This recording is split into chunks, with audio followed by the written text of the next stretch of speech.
Oi, oi, minha gente! Como vocês estão nesta segunda-feira? De muito bom humor? De muito mau humor? De péssimo humor? Conta pra mim nos comentários o que o seu time no Brasileirão aprontou e como você está. Para esta semana temos última rodada de Campeonato Brasileiro, porém este vídeo não é para falar sobre futebol brasileiro e sobre Bahia, mas vamos falar de futebol italiano. Já fiz vídeo na rodada sobre a vitória do PSG, espero que vocês já tenham assistido. E agora a gente faz aquele resuminho gostoso de alguns dos principais jogos do futebol italiano no final de semana. Peço a você que está chegando por aqui que se inscreva no canal. Finalmente chegamos a 10 mil inscritos e agora a meta é 15 mil. Então conto com você, deixa o like no vídeo, não custa nada, super me ajuda. E nos comentários conta pra mim, peço novamente, o que o seu time aprontou no final de semana. E também, claro, conta pra mim o que você acha aqui dos jogos que iremos falar. Tô tentando aqui que o microfone não fique batendo. Vamos falar de Juventus, na verdade Monza e Juventus, também de Milan e Frosinone, de Napoli e Inter. São esses os principais jogos. Acho que foram os que eu assisti ao menos. Então, vamos lá?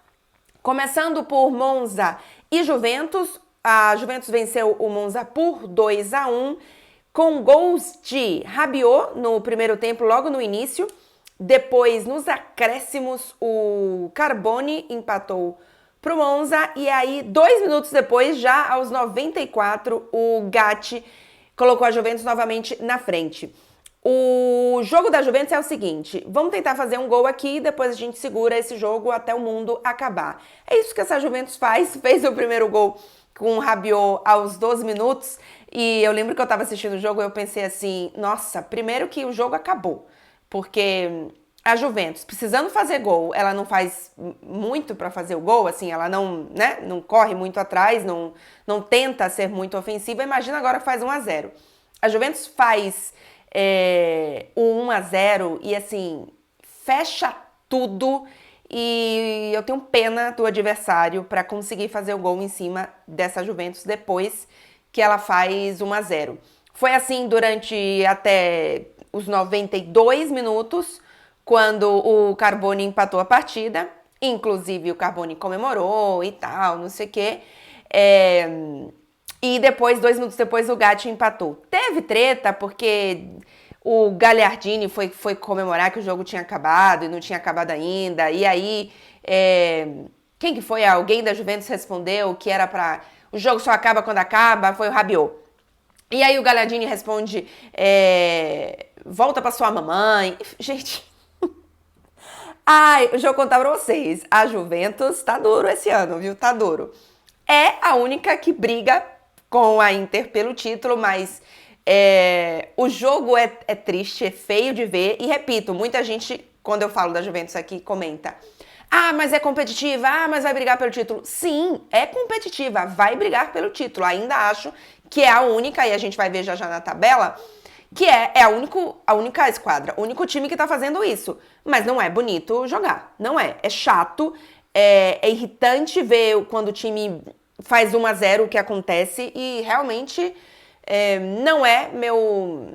E olhe que eu não tenho problema, já falei isso aqui outras vezes, com um time que defende, não. Mas enfim, essa Juventus realmente, a postura me incomoda. É um time que praticamente vence de 1-0 ou 2-1.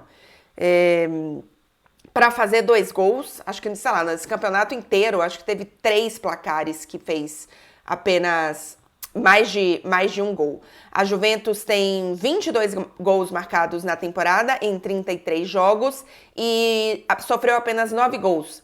Os números da defesa são piores apenas que o da Inter. Quando eu falo do jogo da Inter, eu trago os números da Inter. Mas a Juventus tem entre os 6 primeiros colocados, indo até ali a zona de classificação para a Europa League, né? Não contando a Conference League, que hoje seria o Bolonha, tem o pior ataque. porque a Internazionale tem 33 gols, líder, Milan 24, Napoli 26, Roma 27, Fiorentina 23 e a Juventus tem 22 gols marcados. Então é um time que se baseia na sua defesa. Durante muitos e muitos anos, o campeonato italiano sempre foi vencido pela melhor defesa, são poucas as exceções, então a Juventus vai nesse caminho. Porém, a Inter tem uma defesa ainda melhor do que a Juventus. Vamos agora para Milan e Frosinone. O Milan segue sofrendo com muitos desfalques. O Pioli precisou entrar em campo com muita gente improvisada. Para vocês terem ideia, o Calabria entrou na lateral direita, o Florenzi na lateral esquerda e a dupla de zaga foi Theo Hernandes e Tomori. O Pioli, inclusive, revelou que foi o próprio Theo Hernandes que se voluntariou a jogar na defesa e não fez jogo mal não, viu? Não fez jogo mal não. Claro, muitas vezes aparecendo também um pouco mais pela lateral, né? Tendo a cobertura de alguém, mas não foi um jogo ruim. Nesse sentido do Theo Hernandes, foi um jogo relativamente tranquilo para o Milan. O Frosinone não fez um jogo muito bom. O Milan venceu com os gols de Jovic, que fez seu primeiro gol pelo Milan, inclusive. Não tinha Giroud, por conta do cartão vermelho ainda. Não tinha Leão, lesionado. Okafor também lesionado. O segundo gol foi marcado pelo Pulisic, que voltou a fazer um bom jogo. Ele estava oscilando um pouco. E depois, fechando o placar, o Tomori fez já ali no meio para o fim do segundo tempo, 3-1 para o Milan. Esse jogo não tem muito destaque, não. Tem um destaque. O Bennacer voltou, hein? Entrou no segundo tempo. Claro, ainda vai ser muito aos poucos, ficou muito tempo fora, mas já é uma boa notícia que esteja voltando. É um jogador que tem uma qualidade bastante interessante, então vamos ver o que é que ele traz ainda para esse Milan na temporada. O Milan segue na terceira colocação do campeonato italiano, atrás apenas da Juventus, que inclusive, como jogou na sexta, tinha dormido na liderança, né? A Inter jogou apenas no domingo à noite. E a Inter, obviamente, líder. Então, Inter com 35 pontos, Juventus 33 pontos e o Milan pouquinho mais atrás com 29 pontos. E aí depois temos o Napoli e a Roma empatados com 24 pontos e a Fiorentina com 23 pontos. Bolonha 22 pontos, Lazio 20, Atalanta 20, que ainda não jogou na rodada, e aí vamos até o nono colocado, onde acho que vamos ter briga por competições europeias. Por fim, vamos para o último jogo que falarei aqui. Eu não consegui assistir o jogo da Roma, mas venceu. Gol do Dybala de pênalti, depois o Christensen fez já no finzinho do segundo tempo, foi de virada, inclusive, a Roma estava perdendo, mas eu não consegui assistir o jogo todo, então não vou comentar tanto. Não tenho conseguido dar muita atenção nem para Roma, nem para Lazio, para falar a verdade, nessa temporada. Mas era um dos jogos complicados da Roma contra o Sassuolo, fora de casa. Então é uma Roma que meio que aos trancos e barrancos vai se mantendo na briga por vaga europeia, mas título, Liga dos Campeões ainda tá um pouquinho atrás, mas por vaga europeia a gente pode colocar sem nenhuma dúvida essa Roma. E por fim, a gente tem um grande jogo da rodada, que foi o Napoli recebendo a Inter em casa com uma derrota por 3-0. O Mazzarri não conseguiu ainda e nem pretende, na verdade, fazer muitas mudanças do que a gente imagina desse Napoli como continuação da temporada passada. Ele não tem, por exemplo, jogadores suficientes nas posições para jogar no tradicional 3-5-2 que ele joga, ou 3-4-3, enfim, não, mas é mais um 3-5-2. Então, ele vai manter o esquema, mas ele não tem lateral esquerda, tá improvisando ali um pouco. Não achei que o jogo foi tão massacre da Inter para cima do Napoli quanto o placar sugere, especialmente no primeiro tempo. Os gols da Inter saíram. Çalhanoğlu com um belíssimo gol. No finzinho já do segundo tempo, aos 44 minutos. Depois Barella, num belíssimo lance, um cruzamento do Lautaro.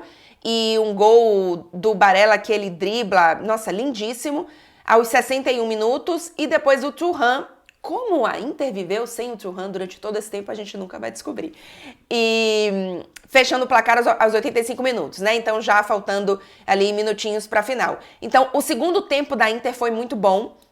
O primeiro tempo eu achei que foi mais equilibrado. A Inter foi com seu time de gala. O Inzaghi tem conseguido, ainda que com um ou outro desfalque ali, o Bastoni não jogou ainda, é desfalque, ele tem conseguido administrar essa equipe. Conseguiu uma classificação na Liga dos Campeões com antecedência, então foi no meio de semana, totalmente reserva. Então faz uma grandíssima temporada, é uma vitória de muita personalidade em cima do Napoli, que a gente começava a querer entender se ia de fato brigar por um lugar mais alto na tabela para incomodar liderança, e a Inter conseguiu vencer. Assim, é o clareou da rodada, inclusive esqueci até de falar. Clareou e apagou da rodada. A Inter, vira e mexe, ela é o clareou da rodada, porque a briga dela pelo título é com a Juventus, que é um time que não brilha. Mesmo vencendo, mesmo sendo competitivo, não é um time que brilha.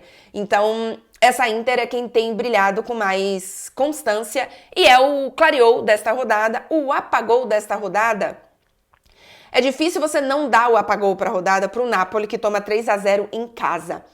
Mas eu acho que o Napoli, ainda que tenha tido individualmente algumas atuações ruins, a defesa errando ali um pouco e tal, eu acho que se esse time fosse o time do Rudi Garcia, teria sido um jogo muito pior. A sensação pra mim é que esse jogo era um jogo pra 3-2, sabe? O Kvaratskhelia perdeu chances, o Politano colocou uma na trave, o Napoli não fez um jogo tão ruim. Claro que é bizarro você olhar que tomou um 3-0 em casa, mas eu não achei que foi um jogo tão dominado pela Inter assim. Eu achei que a qualidade da Inter fez a diferença e o Napoli perdeu as oportunidades que teve. Destaque também para o Sommer, que fez boas defesas. Eu falei no vídeo do PSG muito sobre o Donnarumma, né? E é engraçado que tanto o Inter quanto o Milan perderam goleiros importantíssimos. Antes o Milan com o Donnarumma e a chegada do Maignan, e depois a Inter perdendo o Onana e a chegada do Sommer. E ainda que a gente soubesse, nossa, o Maignan é muito bom goleiro, o Sommer é muito bom goleiro, a sensação quando a troca foi feita é de que eles iam cair um pouquinho no gol. E foi exatamente o contrário que aconteceu. O Sommer consegue manter tudo que o Onana estava entregando. É verdade que a gente ainda não viu. Eu acho que essa Inter dá menos trabalho pro Sommer do que ela dava pro Onana. E a gente precisa ver o Sommer talvez mais em jogos decisivos de mata-mata, né? Que o Onana, na fase de mata-mata da Liga dos Campeões da temporada passada, foi realmente um absurdo. Mas não teve uma queda que eu esperava, inclusive. E no caso do Milan, o Milan trocou um goleiro que pensávamos, em especial no Milan, de ser o novo Buffon, no sentido, né, de longevidade, de ser italiano, de ser o novo goleiro para dominar uma era no futebol italiano, mas ele vem mostrando uma involução, ao contrário do Maignan, que inclusive deu passe para gol, e tem um dado interessante que ele deu ao menos um passe para gol nas últimas 3 temporadas. Então é um goleiro que só evolui e que faz muita diferença para esse Milan. É isso, gente, um resuminho aqui bem curtinho. Bom, não ficou tão curtinho que já vai fazer 14 minutos. Mas um resuminho aqui um pouquinho com pitacos do futebol italiano. Não temos jogos durante a semana ao menos nem de PSG, nem de futebol italiano. Não sei as outras ligas. Então, mandem sugestões de vídeos para essa semana. Temos um futebol brasileiro sendo decidido nessa semana. Eu não assisto futebol brasileiro o suficiente para fazer vídeos que eu acho que possam contribuir mais do que outros jornalistas estão fazendo. Mas, por conta da situação do meu time, pode ser que eu faça, mas aí vai ser só do Bahia mesmo, porque vai ter, inclusive, muito de sensação e muito de da minha vivência com o Bahia do que necessariamente de análise de jogo, porque assisti pouquíssimos jogos do Bahia na temporada. Por um lado, até por sorte minha, né? Que não fiquei sofrendo, porque o time realmente é complicado. Mas enfim, é isso, gente. Se você chegou até aqui, se inscreve no canal, deixa o seu like, não custa nada. E mais uma vez, comenta aqui como que foi o seu time no final de semana, se você tá sofrendo, se você tá feliz. E sugestões para esta semana um pouco mais lentinha por aqui na Europa. É isso, gente. Boa semana para todo mundo. Espero que você esteja tendo uma boa segunda-feira.